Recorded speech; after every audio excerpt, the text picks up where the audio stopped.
De aparelhos gigantescos concebidos para salvar o mundo às máquinas de ampliação da mente que reduzem as distâncias de comunicação por todo o mundo. A evolução dos computadores, dos ratos e dos menus. Já a seguir, os computadores em maravilhas modernas.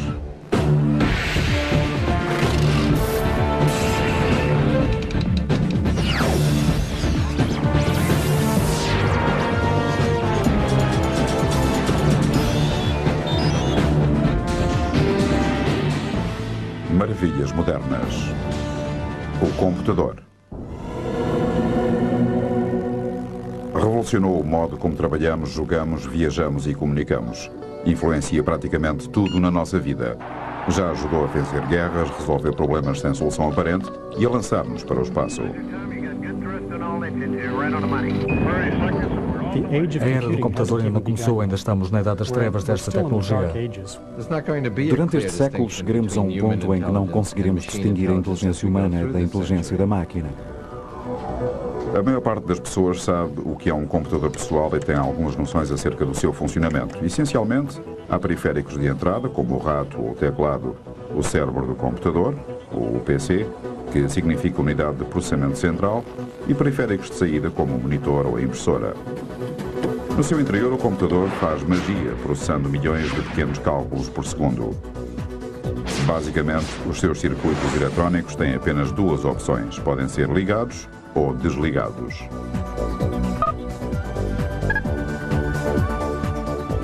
No código binário, 1 representa ligado, 0 representa desligado.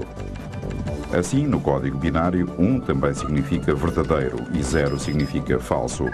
Através destes valores, obtém-se lógica binária, o que permite ao computador calcular.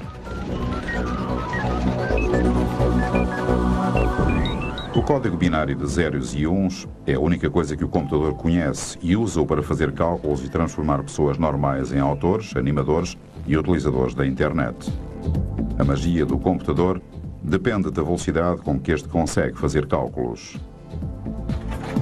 Um computador pessoal normal faz 100 milhões de cálculos por segundo, mas isso não é nada quando comparado com algumas das máquinas industriais de hoje. Estas são as instalações de Lawrence Livermore National Laboratories. Aqui podemos encontrar o supercomputador mais rápido do mundo, o Accelerated Strategic Computing Initiative, ou ASCII-White, do Departamento de Energia. Usamos processadores IBM típicos que podem ser comprados em qualquer loja com base para a construção destas máquinas ASCII.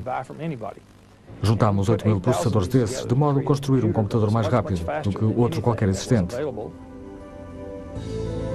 O ASCII-White executa 12 bilhões de operações matemáticas por segundo. Para bater tal velocidade, seria necessário que os pouco mais de 6.000 milhões de habitantes da Terra conseguissem somar 2.000 números por segundo.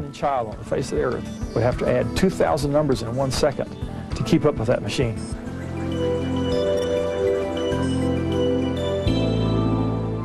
Como uma sentinela de silício, o ASCII-White dedica-se inteiramente ao serviço do país. A Lawrence Livermore National Laboratories tem a responsabilidade de garantir a segurança e o desempenho das armas nucleares americanas. Em 1992, o presidente George Bush proibiu os testes nucleares subterrâneos. Essa medida tornou a avaliação do arsenal muito difícil. Daí em diante, o laboratório passou a recorrer aos supercomputadores para realizar simulações e para determinar a integridade das armas envelhecidas. Se pensar numa arma nuclear e em todos os seus componentes, perceberá a complexidade do processo. Temos de conseguir simular o funcionamento de todas as suas partes. Temos de simular o processo e a física que lhe está implícita. As simulações são tão complexas que, mesmo com 12 bilhões de cálculos por segundo, são necessárias semanas para concluir o teste. O computador também tem capacidade para moldar moléculas. Isso permite aos cientistas levarem a cabo experiências, mesmo antes de passarem para o laboratório e preverem quais serão os seus resultados. A forma mais eficaz de transmitir informação do computador para a mente humana é através da exibição visual. Um banco gigantesco de imagens de vídeo transforma uma corrente infindável de uns e zeros num brilhante tapete de imagens. Temos de ver o contexto, temos de conseguir compreender como tudo combina. Depois fazemos a simulação numa escala extremamente minuciosa, como se se tratasse de um bloco, de um elemento, das nossas experiências, de dimensões muito maiores, que cobrem um volume de espaço muito mais vasto ou um sistema muito maior.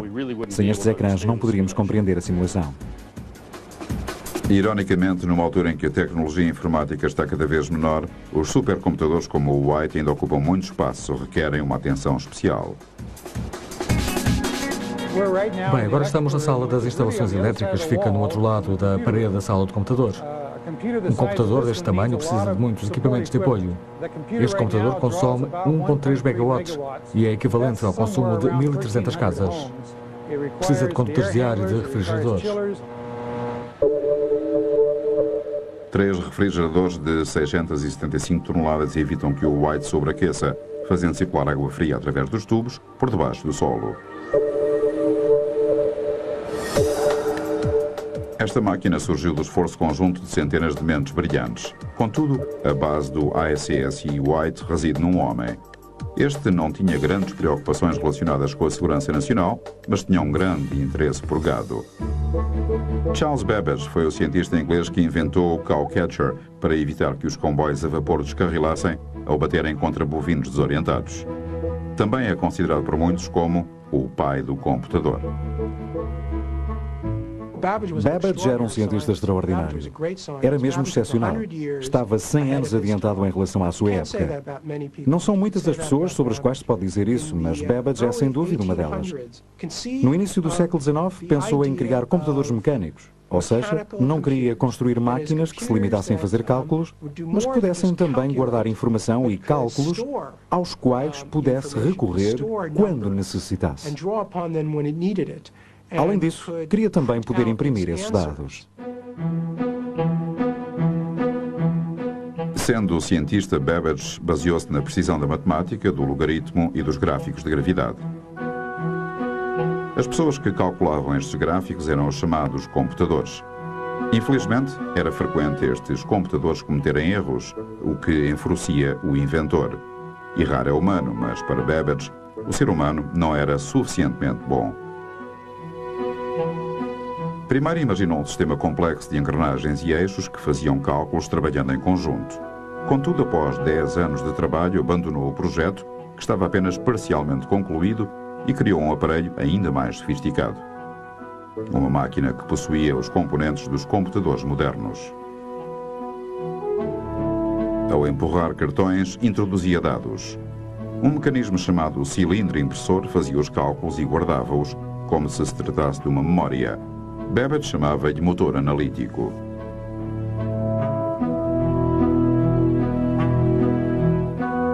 O motor analítico fazia cálculos mecanicamente. Depois de serem inseridos os dados, o mecanismo tinha de ser ativado, fazendo girar um sistema complexo de centenas de engrenagens, eixos e inúmeras rodas para calcular os resultados. Babbage julgava que a máquina com 4,5 metros de altura deveria funcionar a vapor por causa das suas dimensões. Mas Babbage não chegou a construir a máquina. O protótipo do seu computador avariou, mesmo antes de ele o ter concluído. O projeto foi vítima das ferramentas inadequadas e da falta de fundos. Foram precisos quase 100 anos até surgir outro aparelho de computação programável.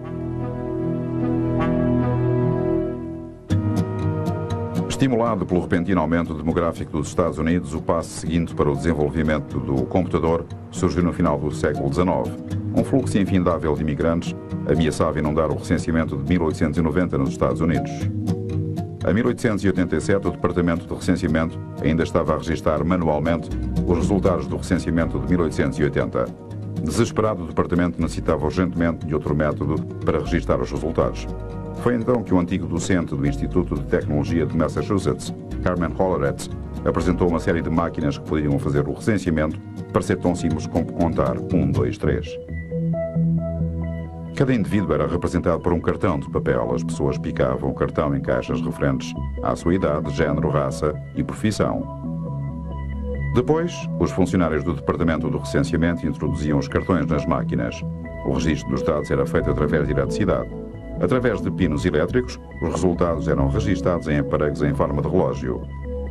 Outras máquinas classificavam os cartões. As máquinas de Hollerith aceleraram vertiginosamente o processamento da informação. Em apenas 6 semanas, 62.622.250 pessoas contadas no recenseamento de 1890 estavam registadas. Então, Hollerith passou a comercializar o seu invento.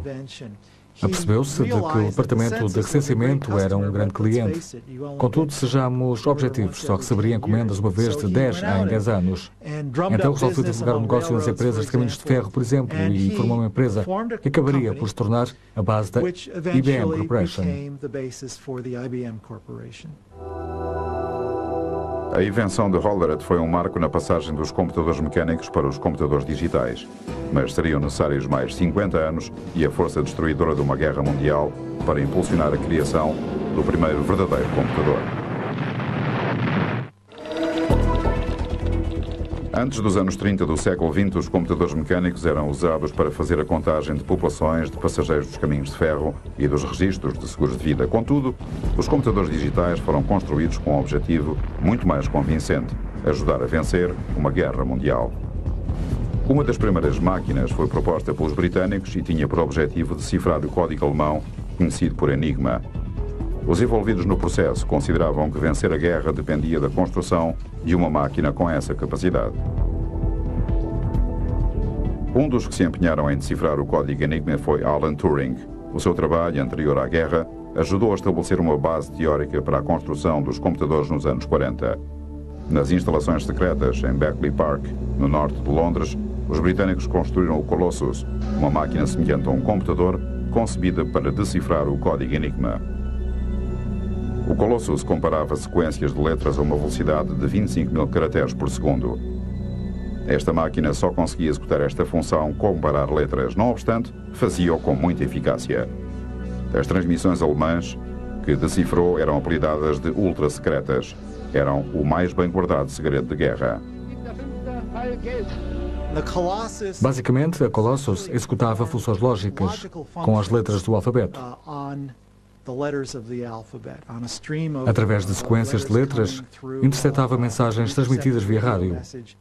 Não as descodificava, mas tentava uma série de combinações, o que é, em vários sentidos, muito semelhante ao que os computadores atuais fazem. Enquanto o Colossus decifrava códigos alemães, no outro lado do Atlântico, os engenheiros trabalhavam na construção de uma máquina de cálculos. Uma máquina que haveria de influenciar diretamente o design de todos os futuros computadores. Os Estados Unidos eram um poderoso produtor de instrumentos de guerra, mas em 1943 verificou-se uma escassez significativa de um componente surpreendente da máquina de guerra: tabelas de tiro para armas de artilharia. As tabelas de tiro permitiam aos atiradores apontar as suas armas com precisão, a distâncias, alturas, temperaturas e sob ventos diferentes. Os computadores humanos faziam freneticamente cálculos em calculadoras mecânicas para completarem essas tabelas, mas era muito difícil manterem-se atualizados. Durante o período da Segunda Guerra Mundial eram produzidas muitas armas. Era preciso calcular muitas tabelas de tiro. Era uma tarefa muito difícil e estava a atrasar a entrega de armas na frente de batalha. Para resolver esse problema, John Mauchly, um físico da Universidade da Pensilvânia, propôs-se construir um computador eletrónico gigantesco capaz de calcular tabelas em minutos e não em horas. O exército, desesperado por um serviço que o ajudasse a vencer a guerra, aceitou com relutância o custo proposto de $500 mil. Mauchly, um brilhante investigador formado em engenharia eletrónica chamado Prepper Eckert, começaram a construir o ENIAC, o integrador e computador numérico eletrónico.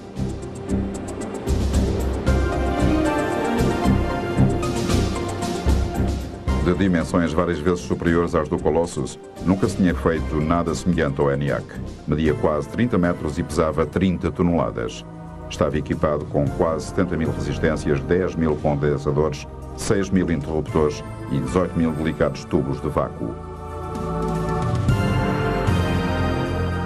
Os tubos de vácuo variavam-se como se fossem lâmpadas. Numa máquina com 18.000 tubos de vácuo, de poucos em poucos minutos, pelo menos um tinha de ser substituído. Após 2 anos de intenso trabalho, a equipa terminou o ENIAC, 3 meses depois dos japoneses se terem rendido. Embora não tivesse sido concluído a tempo de ajudar a vencer a guerra, o ENIAC era uma máquina fantástica. Conseguia fazer 5.000 somas, 357 multiplicações e 38 divisões por segundo. O interessante em relação ao ENIAC era a possibilidade de ser utilizado para vários fins. Podia ser reconfigurado para resolver outros problemas. Nunca faltou trabalho para o ENIAC. As Forças Armadas estavam constantemente a reclamar a utilização da máquina. Os clientes industriais e os investigadores universitários também queriam os seus serviços. Como tal, o ENIAC esteve em constante atividade até aos anos 50. De longe a máquina mais completa da sua época, o ENIAC ainda não tinha algumas das qualidades do computador moderno. A sua memória era muito primitiva e só permitia guardar no máximo 20 números com 10 casas decimais. Tinham de voltar a instalá-lo cada vez que o programavam, o que era bastante trabalhoso. Além disso, não conseguia tomar decisões lógicas, tendo por base os seus cálculos. Não obstante, o ENIAC provou que era possível construir os computadores modernos.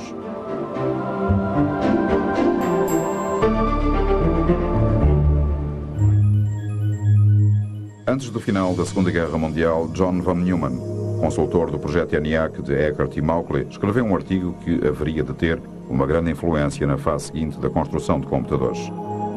Von Neumann possuía memória fotográfica e foi um dos principais cientistas envolvidos no projeto de Manhattan. O seu artigo delineava a estrutura dos computadores modernos. Estes deveriam ter um processador, uma unidade de controlo, memória, periféricos de entrada e de saída e, mais importante do que tudo isso, no que respeita à evolução dos computadores, deveria guardar a sua programação internamente na memória. Os programas guardados internamente davam aos computadores a sua força e versatilidade, uma vez que um programa interno pode alterar as suas funções com base nos dados ou nos resultados dos seus cálculos. O artigo de von Neumann propunha uma máquina que tivesse realmente um leque de potencialidades mais alargado. Nesse artigo, von Neumann descreveu os atributos do computador como este deveria estar organizado em termos lógicos. Isso significava que tinha de ter um processador central para a realização dos cálculos. Tinha de ter uma memória onde se guardariam os dados da programação. Além disso, tinha de ter também uma espécie de unidade de entrada e de saída. Elaborou um plano lógico, um mapa para a construção de um computador e indicou o caminho do futuro. A ideia de guardar programas internamente era a chave que faltava para o desenvolvimento de computadores com finalidades realmente amplas. Mas a possibilidade de essa ter sido uma ideia de von Neumann foi muito discutida durante muito tempo. Eckert e Mauchly diziam que a formulação de programas internos surgira com o seu trabalho na construção do ENIAC. Contudo, não tinham conseguido incorporá-los na máquina. Mesmo assim, Eckert e Mauchly não foram incluídos entre os autores da ideia. Sentiram-se traídos. Apercebendo-se de que os computadores se poderiam vir a tornar úteis no mundo dos negócios, Eckert e Mauchly formaram a sua própria empresa de computadores. Começaram a trabalhar numa máquina a que deram o nome de Computador Automático Universal, o UNIVAC. Ao contrário dos seus antecessores, o UNIVAC era uma máquina extraordinária construída para resolver problemas científicos e militares e podia ser programada para resolver muitos problemas. O UNIVAC também foi o primeiro computador a ser produzido em série e a ser vendido comercialmente. Esta máquina podia ser programada para executar uma grande variedade de funções de processamento de dados, como, por exemplo, o processamento de folhas de pagamento, inventários, faturas. Introduziam-se os dados através das drives de cassetes magnéticas compactas e os resultados eram automaticamente impressos. Mesmo assim, poucos se davam conta do quão útil um computador poderia ser.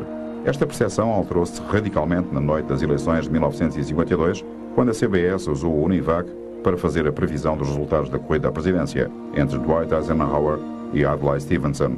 As sondagens indicavam que os candidatos estavam muito próximos um do outro. O UNIVAC chegou a uma conclusão diferente. Os engenheiros inseriram os resultados iniciais de alguns distritos eleitorais do Oeste, previamente selecionados, muito antes de as urnas fecharem nos estados do Oeste. Os peritos julgavam que a corrida seria renhida, mas o UNIVAC tinha previsto uma vitória esmagadora de Eisenhower. Nem a CBS acreditava na informação dada pelo computador e hesitou em divulgar os resultados. No final, verificou-se que o UNIVAC estava certo. A potência e a utilidade dos computadores estavam provadas. Depois do sucesso do UNIVAC, muitas empresas acharam que o desenvolvimento de computadores era um negócio com futuro. A IBM começou a perceber que no futuro os computadores seriam mais pequenos, mais baratos e mais fáceis de usar. Considerou também que estas máquinas teriam lugar no mercado e que poderiam substituir a tecnologia de introdução de dados através de cartões, que era o seu sustento. No início dos anos 60, a IBM dominava o mercado dos computadores de grande porte. Os negócios começavam a tornar-se dependentes dos computadores. Estas máquinas começavam a tornar-se mais pequenas graças à mudança da tecnologia de tubagens para a tecnologia transistores. A corrida do homem para a Lua haveria de tornar os computadores ainda mais pequenos. Em 1961, os Estados Unidos estavam atrás da Rússia na corrida pelo espaço. Na tentativa de bater os russos, o objetivo da NASA era fazer aterrar um homem na Lua. Não seria fácil. Quando fui trabalhar para a NASA em 1962, no primeiro dia deram-me uma régua de cálculo de 50 centímetros. Os nossos cálculos, inicialmente, eram feitos com calculadores manuais. Tínhamos uma série de pessoas cuja função era pegar nas nossas folhas de cálculo e fazer os cálculos com pequenas máquinas manuais.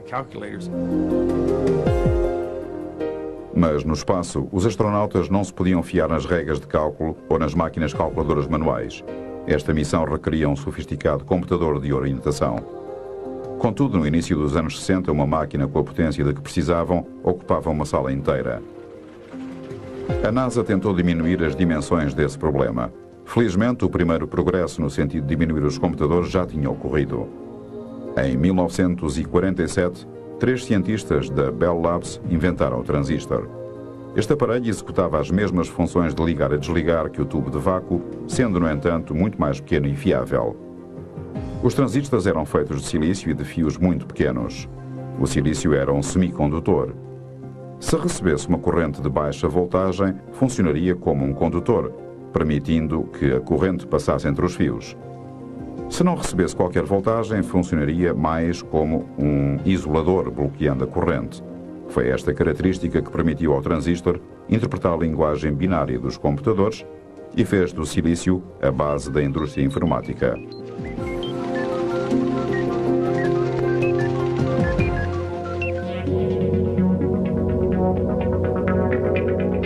O passo seguinte para reduzir as dimensões dos computadores surgiu em 1959, quando Robert Noyce e Jack Kilby, engenheiros de fábricas de transistores rivais, inventaram independentemente processos que levaram à mesma ideia revolucionária.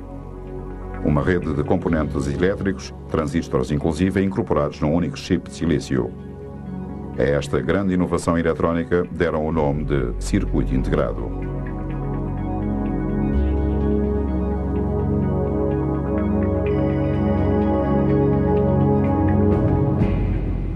Em 1969, 5.000 circuitos integrados constituíam o cerne de 2 computadores idênticos, um no módulo orbital, outro no módulo lunar. Para as dimensões que tinham, estes eram os computadores mais potentes da Terra e do universo. Enquanto Neil Armstrong dava um pequeno passo na poeira lunar, Ted Hoff, engenheiro da Intel Computer Chip Company, dava o último passo no sentido da minimização das dimensões do computador, desenvolvendo uma ideia que colocaria todo o computador num chip de silício, o microprocessador. Foi a invenção não só dos circuitos integrados, mas de um circuito integrado em particular, o microprocessador, que fez com que os computadores atuais pudessem existir.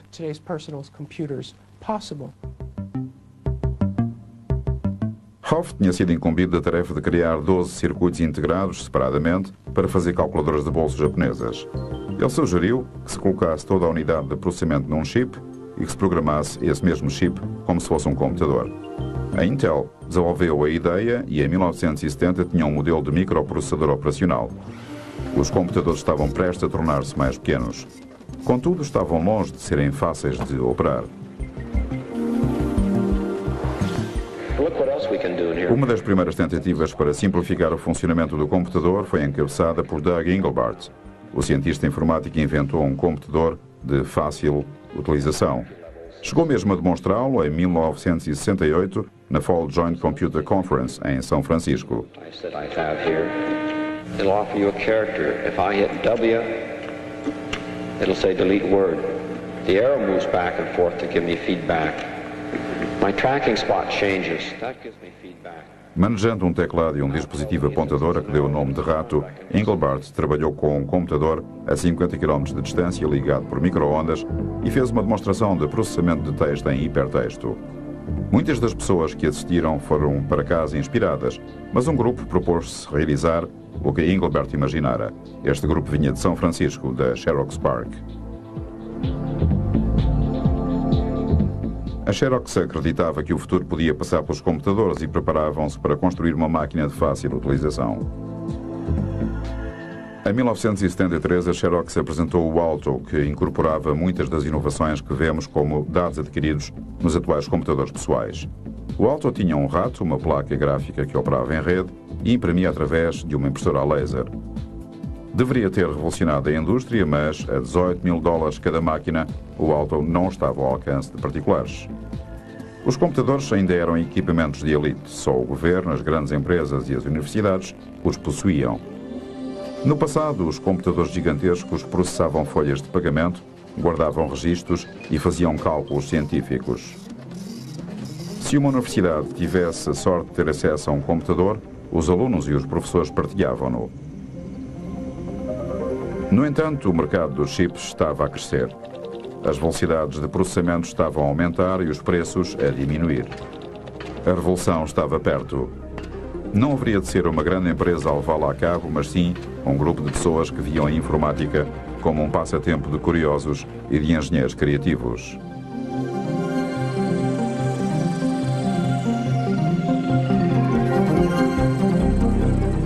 Dois desses revolucionários eram Steve Jobs e Steven Wozniak.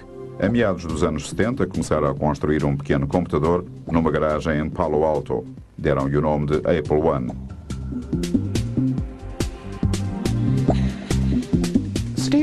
Steve Jobs tinha desistido da universidade, mas não era o típico aluno que desiste da universidade. Era extremamente inteligente. Tinha muita sabedoria de rua. Além disso, era muito ambicioso, mas talvez mais importante do que isso fosse o facto de conhecer o outro Steve, o Steve Wozniak, que sabia ser um brilhante designer de hardware. Quando os preços dos chips desceram, começaram a surgir alguns kits de computadores para serem montados pelo cliente. Um dos primeiros kits foi lançado pela Popular Electronics em 1975. Chamava-se Altair. O Altair foi considerado o primeiro kit de minicomputador capaz de rivalizar com os modelos comerciais. A um preço de $400 por kit, surgiram muitos interessados. Os computadores antigos, aqueles que antecederam os Apple, destinavam-se a técnicos e engenheiros informáticos, pessoas que sabiam como ligar os fios, montar os dispositivos e tirar algum partido deles. Eu resolvi comprar uns chips e um microprocessador e construir o meu próprio computador. A minha intenção não era ser mais esperto do que o mundo. Queria apenas tornar o meu computador mais pessoal, em vez de ser apenas uma máquina com interruptores para ligar e desligar, de modo a articular números binários estranhos. Steve Jobs vendeu o seu Volkswagen e Steven Wozniak a sua calculadora HP para financiar a empresa. Em 1977 apresentaram o Apple II, um computador atraente completo equipado com teclado. Além disso, tinha ainda um monitor e uma drive de disquetes opcional. O aspecto do computador pessoal começava a ganhar forma. O Apple II tinha 4 kilobits de memória de origem. A um preço de $1.200, também era muito menos caro do que as máquinas industriais anteriores.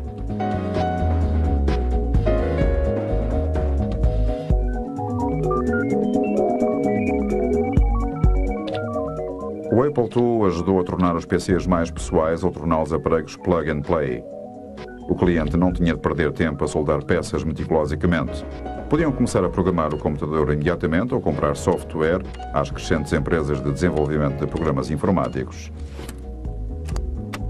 Na esperança de partilhar do lucro do Apple II, em 1981 a IBM apresentou a sua versão do computador pessoal, a que chamaram simplesmente PC.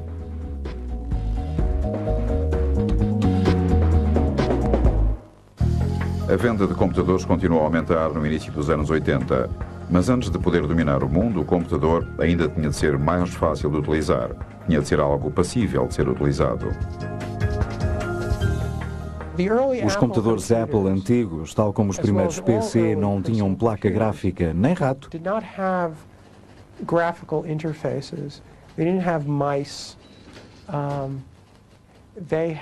Tinham aquilo a que se chama linha de comandos, ou seja, digitávamos instruções no computador e essas instruções apareciam no ecrã em forma de texto. Inspirado pelo trabalho feito na Xerox, a Apple adotou muitas das melhores características do Alto, como a placa gráfica e o rato, por exemplo. Melhorou-as e construiu um computador acessível. A Apple apresentou o computador Macintosh em 1984.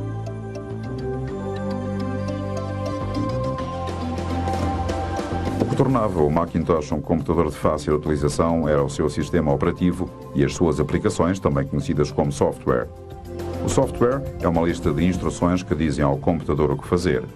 Indica que se deve funcionar como processador de texto, como folha de cálculo ou como qualquer outra aplicação.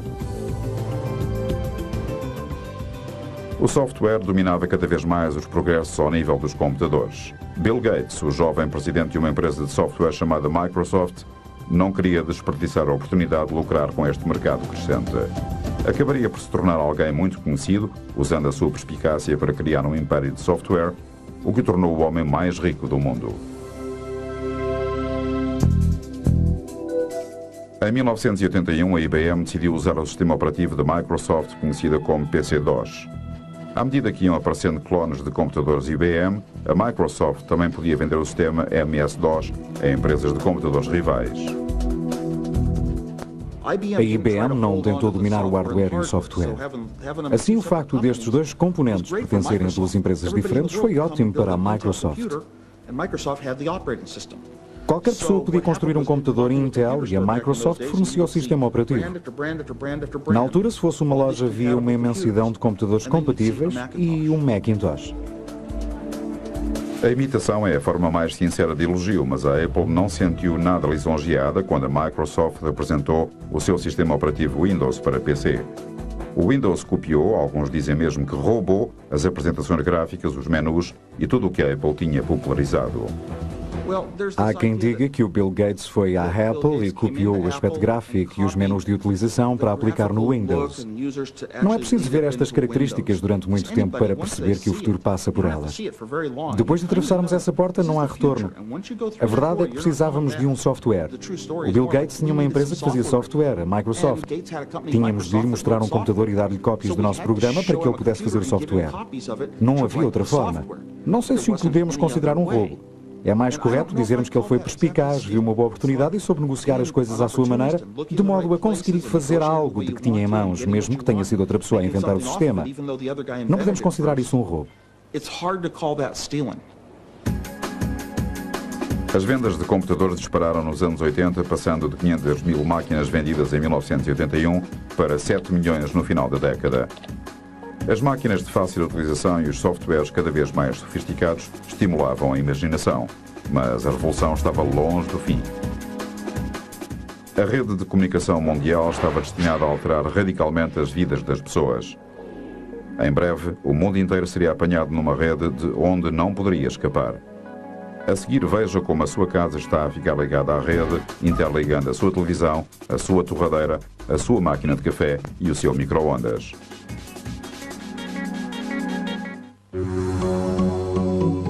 Nos anos 90, as vendas de computadores aumentaram incrivelmente, impulsionadas pela crescente World Wide Web. Diria que a internet é mais importante que os computadores pessoais, embora precisemos deles para aceder à internet. É como perguntar o que é mais importante, as estradas ou os carros?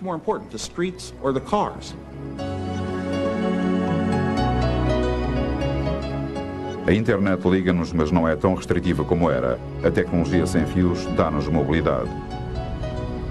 Os PDAs e os eletrodomésticos com acesso à internet já estão a mudar o aspecto e o papel dos computadores.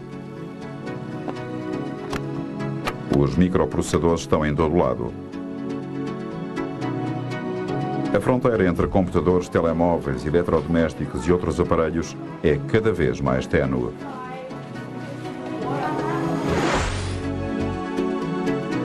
A diminuição contínua das dimensões dos chips que estimula a evolução. O que tenho na mão é uma unidade de tecnologia de silício. Este exemplo, em particular, é a lâmina de processadores de Pentium 3, que tem cerca de 20 centímetros de diâmetro e contém mais de 200 microprocessadores de Pentium 3. Pentium 3 microprocessors.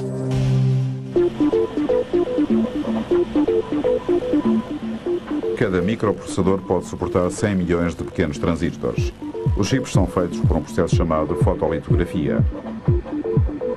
Os fabricantes de chips começam por cobrir a lâmina de silício com material fotossensível.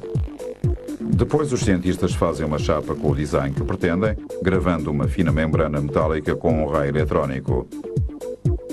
Os raios ultravioletas passam do molde para o chip fotossensível, provocando uma reação química e originando um sistema de circuitos elétricos da camada.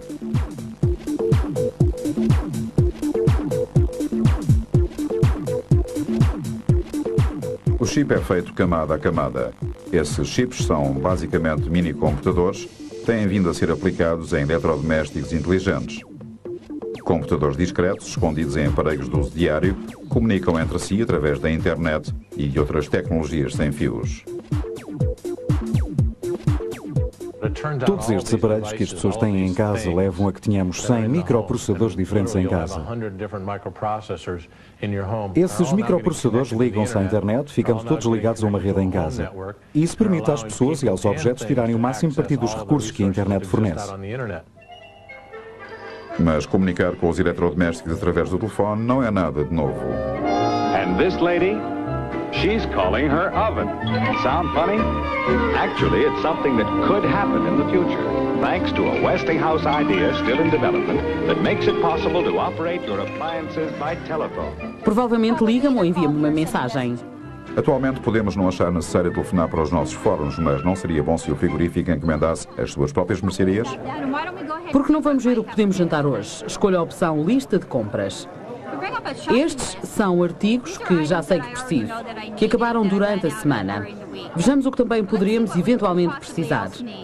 Vamos até ao armário, dar uma vista de olhos e ver o que poderá faltar lá. Tenho praticamente tudo, à exceção destes dois ingredientes. Assim, vou adicioná-los à minha lista de compras. Pressiono aqui e já estão adicionados à minha lista de compras. Agora posso pegar nessa lista e descarregá-la para um telefone ligado à internet e, se pressionar esta tecla, a lista de compras aparecerá aqui. Também posso transferi-la para um PDA ou enviá-la para o streamline.com, por exemplo, fazendo assim a encomenda que será entregue na minha casa. Posso fazê-lo a partir daqui. É possível ver todos os seus acessórios de casa, desde o automóvel à sua set-top box, passando pelas consolas de vídeo, pela televisão e pelos aparelhos de entretenimento, não esquecendo os eletrodomésticos, como as máquinas de lavar e de secar, o frigorífico, o forno e tudo o resto. Todos esses acessórios estarão ligados à internet e, a partir de um browser, poderá acionar a casa automática.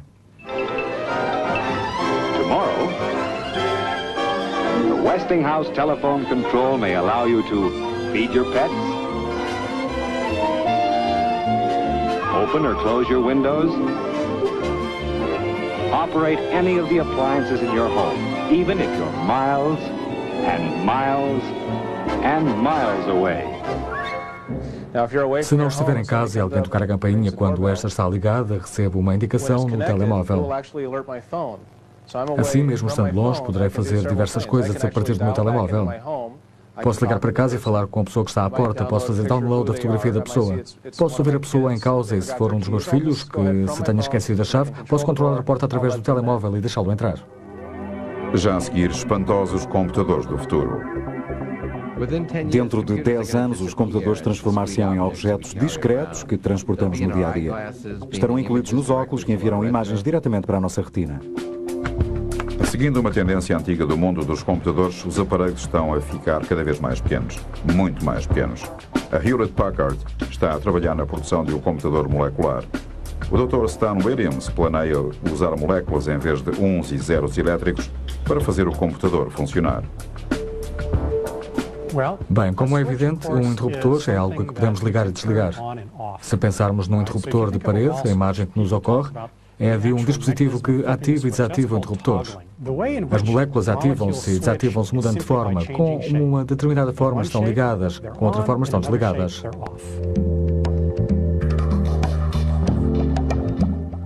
Uma corrente elétrica pode mover o interruptor molecular, transformando num mecanismo fundamental da computação digital. Mas como conseguirão ligar as moléculas? Trabalhamos arduamente em algo que é conhecido no mundo científico como automontagem. Por outras palavras, sabíamos que seria extremamente caro e difícil fazer fios muito pequenos, do tamanho de moléculas, usando as técnicas tradicionais de litografia e gravação.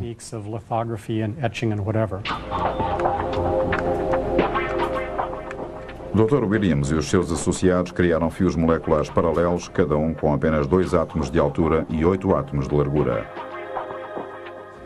Não modelamos desses fios, não lhes indicamos para onde ir. Limitámos-nos a depositar uma pequena quantidade de irídio na superfície de silício e aquecemos-la. Deu-se uma reação química entre ambos, da qual resultou a série de fios que viu atrás de mim.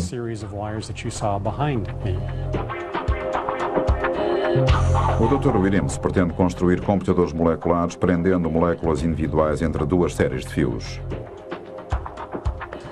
Este tipo de memória molecular permite-nos introduzir uma enorme quantidade de memória em algo do tamanho de uma unha. Podemos facilmente armazenar toda a biblioteca do Congresso nessa memória. Outros investigadores estão a trabalhar em futuros computadores que possam vir a usar ADN ou partículas quânticas. Com uma colossal capacidade de armazenamento e puro poder de cálculo, a próxima geração de computadores poderá ser baseada no cérebro humano. A inteligência artificial é a ciência e a arte de conseguir que os computadores façam coisas para as quais achamos ser necessária a inteligência humana. Estamos a desenvolver sistemas que podem igualar ou mesmo superar a inteligência humana nos seus domínios estreitos, quer seja a jogar xadrez, a diagnosticar doenças, a indicar a direção de mísseis de cruzeiro. Temos sistemas capazes de operar a níveis humanos nestas tarefas bem definidas. O que ainda não temos é sistemas capazes de compreender a linguagem humana com a flexibilidade dos humanos. Lá chegaremos. Alan Turing foi um dos programadores que trabalhou na missão de decifrar o código Enigma durante a Segunda Guerra Mundial. Em 1950 sonhava com a época em que os computadores fossem capazes de pensar. Quando o supercomputador da IBM, Deep Blue, venceu o campeão mundial de xadrez, Garry Kasparov, alguns perderam parte do respeito que tinham pelo xadrez, mas outros reconheceram este feito como um sinal de que as máquinas inteligentes estavam para breve. A eletrónica molecular pode tornar ainda mais vaga a linha entre o homem e a máquina. Teremos pequenos computadores extremamente potentes, capazes de se deslocar pela nossa corrente sanguínea. Terão o tamanho das células sanguíneas e poderão comunicar com os nossos neurónios por ondas de rádio. Assim poderemos intensificar a nossa capacidade de raciocínio, aumentar a memória humana, melhorar a nossa capacidade cognitiva e padronizar a capacidade de reconhecimento, combinando a inteligência biológica com estas novas formas de inteligência não biológica. Computadores capazes de ter pensamento cognitivo entusiasmam uns e assustam outros. Vejo isso como uma derivação da inteligência humana. Em muitos casos, os computadores serão cópias da inteligência humana. Englobarão os nossos valores. Talvez seja isso que nos assuste, pois sabemos que a natureza humana é dupla. Temos um lado muito criativo e outro extremamente destrutivo. A tecnologia está a ampliar isso. A tecnologia é uma faca de 2 gumes. Tanto pode originar uma destruição massiva, como criar abundância sem precedentes. Se olharmos para o passado, talvez a sociedade saiba para onde direcionar o futuro dos computadores. A eficiência dos computadores melhorou 100 milhões de vezes em apenas 50 anos. Por espantoso que pareça, os nossos estudos de física fundamental indicam-nos que é possível melhorar a eficiência dos computadores mais 1000 milhões de vezes, tendo por base o seu estado atual. Isso significa que a era do computador ainda nem começou.